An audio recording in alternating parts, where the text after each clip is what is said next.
Hello வணக்கம். இந்த வீடியோவில் ஆப்பம் எப்படி செய்கிறதுன்னு பார்க்கலாம் வாங்க. இதுக்கு தேவையான பொருட்கள் ஃபஸ்ட்டு நான் ஒரு படி அளவுக்கு சொல்கிறேன். ஒரு படிக்கு அரைப்படி பச்சரிசி, அரைப்படி புழுங்கல் அரிசி அதாவது இட்லி அரிசி, ஒரு கைப்படி வெந்தயம். இதே நீங்கள் மெஷர்மெண்ட் கப்பில் போட்டிங்கன்னா ஒரு கப் பச்சரிசி, ஒரு கப் புழுங்கல் அரிசி, ஒரு டேபிள் ஸ்பூன் வெந்தயம் எடுத்துக்கணும். ஃபஸ்ட்டு அரிசியையும் வெந்தயத்தையும் தனித்தனியாக நல்லா 4 மணி நேரம் ஊற வச்சுக்கணும். அதுக்கப்புறம் வெந்தயத்தை மட்டும் ஃபஸ்ட்டு தனியாக போட்டு நல்லா நைஸாக நுர கட்டி வர வரைக்கும் அரைச்சிக்கணும். அதோட அரிசியும் சேர்த்து நல்லா நைஸாக அரைச்சிக்கணும். அரைச்ச மாவை நல்லா 8 to 10 மணி நேரம் புளிக்க விடணும். அதுக்கப்புறம் புளிச்ச மாவை நம்ம ஆப்பச்சட்டியில் லைட்டாக எண்ணெய் தடவி ஒரு கரண்டி மாவு ஊற்றி சட்டியை கையில் எடுத்து நல்லா சுற்றணும். சுற்றி வர லைட்டாக எண்ணெய் ஊற்றி மூடி வச்சிடணும். திறந்து பார்த்தா நல்லா வெந்துட்டா அப்படியே எடுத்துடலாம். இதை தோசை மாதிரி திருப்பி போடக்கூடாது.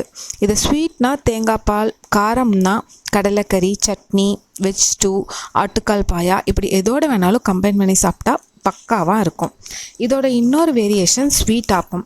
அது எப்படின்னா, நம்ம ஸ்வீட் தேவைக்கு ஏற்றபடி வெல்லம் எடுத்துட்டு அதை கொஞ்சம் தண்ணி சேர்த்து நல்லா பாகு காய்ச்சி அதை வடித்து மாவோடு சேர்த்திக்கணும்.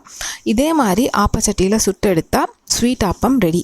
இதை சும்மாவே சாப்பிட்டாலும் நல்லாயிருக்கும். தேங்காய் பாலோட வேணும்னாலும் சேர்த்து சாப்பிட்லாம். உங்கள் ஆரோக்கியம் எங்கள் சுவையோடு. Keep supporting, keep smiling. Thank you.